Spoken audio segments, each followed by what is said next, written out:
Good morning and welcome to the Bowling University studio from the International Bowling Campus in Arlington, Texas. I'm Kelly Bednar and I'll be your host for this edition of the Bowling University Tuesday Morning Profit Break. Thank you for joining us. The Tuesday Morning Profit Break is an opportunity for sharing insights on how to grow revenue, reduce costs, enrich yourself, your team, and your business. Welcome to our new viewers and welcome back to those of you joining us again. Thank you for taking a few minutes out of your busy day.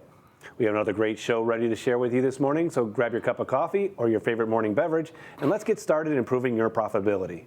Today we have with us one of our very own team members from here at the campus, Bart Berger. Bart is no stranger to the Tuesday Morning Profit Break or our industry, and is going to spend a few minutes this morning talking about one of the certainly the most, if not the top pressing issues facing all of us today, and that is staffing.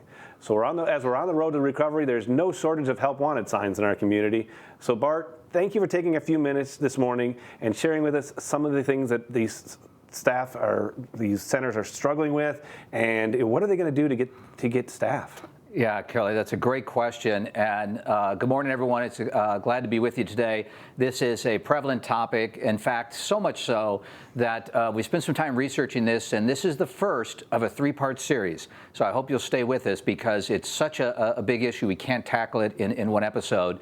In fact, we probably can't tackle it in 3 episodes, but we're going to give you some tools to help you on this road to recovery.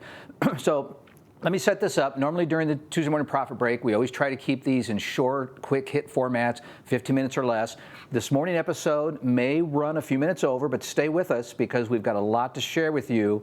I want to talk a little bit about the why, because it's not all the things that you're just hearing through the media. Talk about the why and then some strategies to get started, and then join us for our next 2 episodes as well. So first thing is, how did we even get here, right? I got a couple examples of some signs here. I'm not going to read them. I don't mean them as political statements. I just mean them to say, how did we get here? How did this happen? How did we get to a point in our society, in our the businesses that we're in, that we're even thinking about these things and making these kind of statements to guests when they come to see us there? So it's just mind-boggling. But I want to walk back a little bit. The pandemic was an accelerator, and what I mean by that is it accelerated societal trends that were already in motion.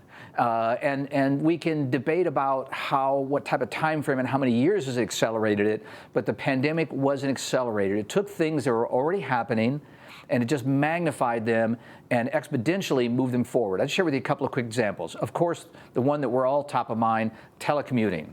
Last year, it accelerated the fact that many folks had to work from home, not by choice. But if you study the numbers previously in the last decade, telecommuting had been increasing each year. So the pandemic accelerated that. Now, long term, we'll have to wait and see how many people remain in a telecommuting environment. Food delivery is another one. Think about pre-pandemic. What was the primary item you would deliver or order and have delivered at home? A pizza.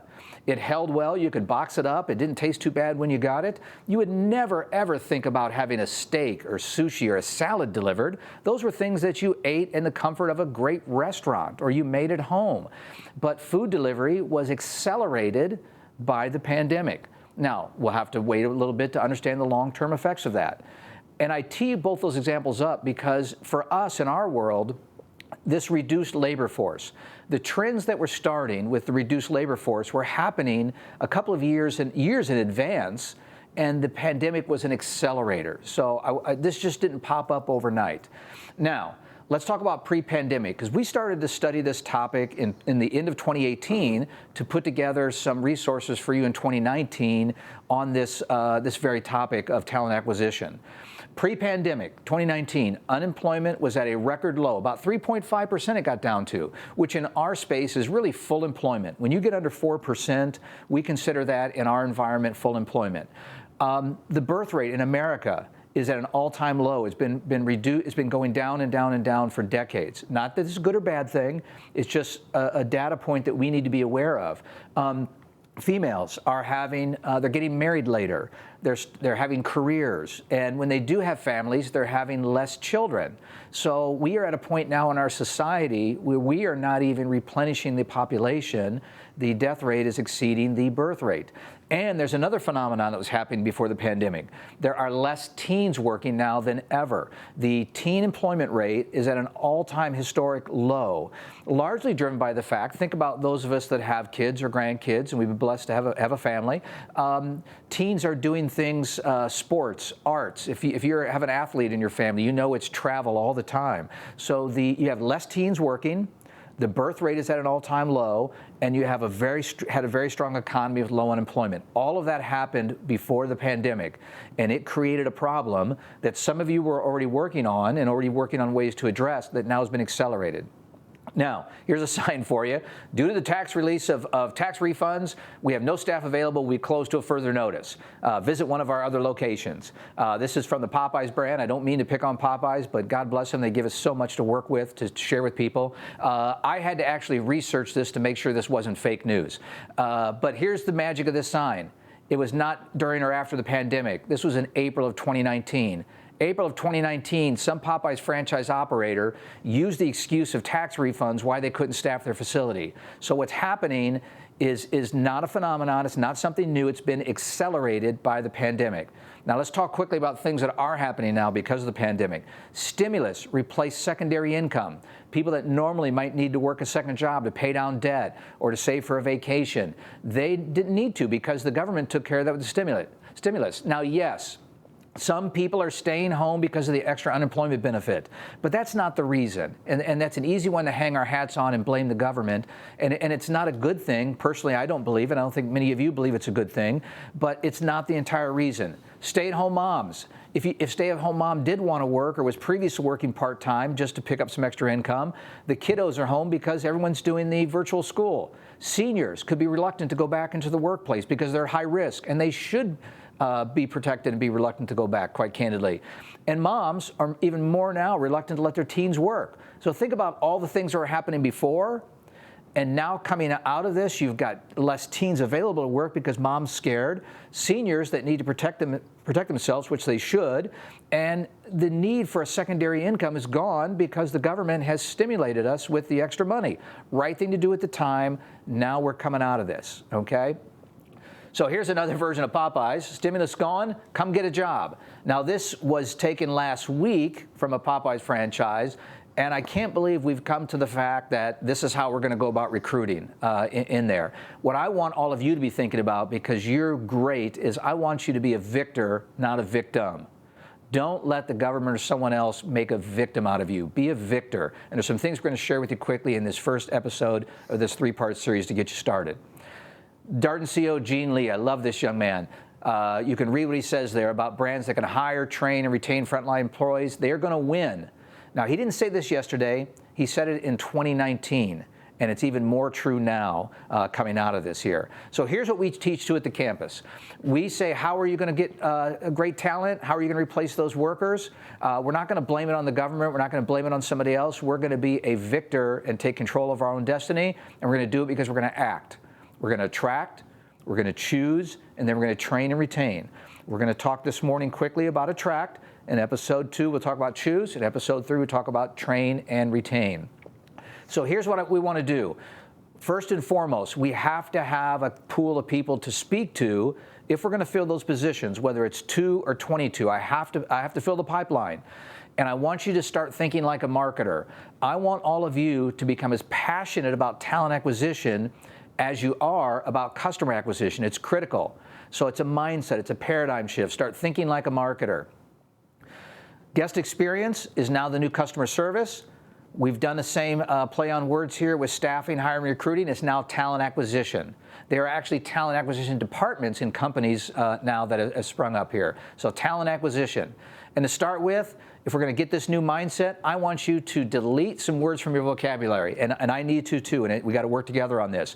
Help wanted, now hiring, experience necessary. Those are all words that could work when the supply and demand curve was in your favor, But now all the things that I shared with you, these are words of desperation. Help wanted, now hiring. And if you're waiting for someone with experience, good luck. We've got to remove those words from our vocabulary. Couple of quick examples. These are ones we just picked up recently. Now taking applications. Wow, that's excited. I want to go to work there. Now hiring, pharmacy technician. That, you know, God bless this small business operator. Help wanted, experienced breakfast cook. Not only does it reek of desperation on help and wanted, but you need to be experienced. And not only experienced as a cook, you better be experienced as a breakfast cook. Imagine if you're an experienced dinner cook. Sorry, can't work there. And my last one here, hiring server, must have server experience. All of these reek of desperation. They're not thinking like a marketer. Now, here's some new school folks that are starting to embrace this. I love the Canes. You may have heard of Raising Canes. They're an up-and-coming chain. Now, having fun now comes in shifts. Love that. Now, the beauty of this is, if you didn't look at the words and you just looked at the pictures, you'd think, wow, this is a great point-of-sale marketing piece. That's the idea. They're thinking like marketers. Jersey Mike's, I love this one. Join a winning team, now conducting tryouts. What is tryouts code for? Job interview. Can you see how thinking about conducting a tryout is much more proactive and marketing driven than interview? I love what Jersey Mike's are doing here. And we have created some assets for you as well. We have 8.5 by 11 flyers, table tents, 22 by 28 posters. We've got digital assets for Facebook, your website, for email. In fact, we've also done some digital spots for you. We've recorded some 15-second, 30-second, 45-second, and a 60-second spot that we're going to take a look at right now. Let the good times roll. Have a ball at work. Part 2. Get your side hustle rolling. Want a job where you can really shake things up? If you're mechanically inclined, then this job is right up your alley. Having fun at work is how we roll. If you're looking for a fun job with flexible hours in a great environment, What are you waiting for? Join our team today. join our team. Working here is all fun and games. Our business is centered around people having fun, and we're always looking for awesome team members who will help us put our best face forward. Join our team. If having a ball at work sounds like fun to you, I used to come here to have fun. Now I come here to have fun and get paid. welcome to our family. Fun is our business. Fun is our business. Fun is our business. Fun is our business. Fun is our business. Fun is our business. Fun is our business. We know this, folks. Fun is our business. You've been living it. It's one of the reasons you and I are in this industry. We love it. Now it's time to tell the other people about it. Not from the perspective necessarily of a customer, but why they would want to be on our team. These assets are available for you. We've had them professionally developed for your use now to combat there. Look, these are not going to make all your problems go away, but you want to be a victor and not a victim. All these are available on the BPA website and also the Bowling University website. And we've got a much deeper dive in a course that we go into this, but I just wanted to share those with you there to get you thinking about it. So here's some must-dos. You gotta have people to talk to, right? You just like you need customers to talk to. You need potential team members to talk to. So you've got to go out there and build that pool of candidates. That's the baseline of our act. We've got to attract people in the pipeline here. So you have to analyze your brand appeal, your culture, and it really starts with the foundation of mission, vision, and values. Now, we didn't talk about that this morning, but it's critical, and we actually have a separate course we developed on the on-demand program through Bowling University that deals with this topic of understanding your culture, your mission, vision, and values. And I'd encourage you to check it out. It's the baseline to get to what you're going to do this next step of filling the pipeline here. Of course, it shouldn't be a surprise that we want you to be focused on constant, committed recruiting. And here's the goal, gang. You want to become the employer of choice in your community. I guarantee you right now in your community, there are people that moms want to send their kids to work at, seniors want to be a part of, or if mom or dad need to pick up extra money, they're going. Why is Chick-fil-A and brands like Texas Roadhouse, why are they not screaming desperation and blaming the government? Because they are the employer of choice in the communities you serve, and so are you. You can be aggressive and you can get that victor mindset and you can become that employer of choice there. So I leave you with this. Good employees quit when management is bad. bad employees quit when management is good. Peter Drucker said that, and I believe that wholeheartedly. So Kelly, I hope we've got some things we can help folks fill that pipeline in attracting those future superstars, those future team members. Thanks, Bart, for sharing that. But I know you probably cut this out for time, but I'd be remiss not to ask the question. You did not mention anything about wages. Where do wages come into this? Yeah, it is, and we don't want to dodge the elephant in the room. Pay is important, and wages are important. You have to be competitive in your marketplace. And as you look around and follow that wages are rising. So we have to be aware of that. But when you become the employer of choice in your community, it's not about the pay and it's not about the wage. It's about your culture, your mission, vision, value, and how you take care of folks. You have to be competitive. That's the baseline. So you have to be competitive with your pay, folks. But it's not all about the pay, because otherwise you're just, and I like the term that you use, you're just a mercenary. If you're just going to try to win somebody just with cash, they're a temporary fix there. So be competitive, pay people fairly, but become that employer of choice in your community. Oh, Bart, thanks for sharing that today, and thanks for the professional resources. These are a huge advantage to all of our members. I'd like to remind you all that if you would like to find more information for you or for your team members about the benefit and understanding on this topic, we have a great 30-minute course as part of our online education training program at Bowling University. As we wrap up another edition of the Tuesday Morning Profit Break, remember, when your focus is on growing your people will grow your business. We look forward to seeing you next week at 10:15 Eastern when we continue this conversation on staffing, or as we learned today, talent acquisition, for the second of 3 episodes to help you all in this current labor market. If you don't, and you certainly aren't going to want to miss that one. If you have any questions about this show today or additional information, you can reach us at any time at education@bpa.com. Also, you and your team can watch any of our episodes 24/7 by visiting bowlinguniversity.net. Until then, I'm Kelly Bednar, and do for one that you wish you could do for everyone. See you next week.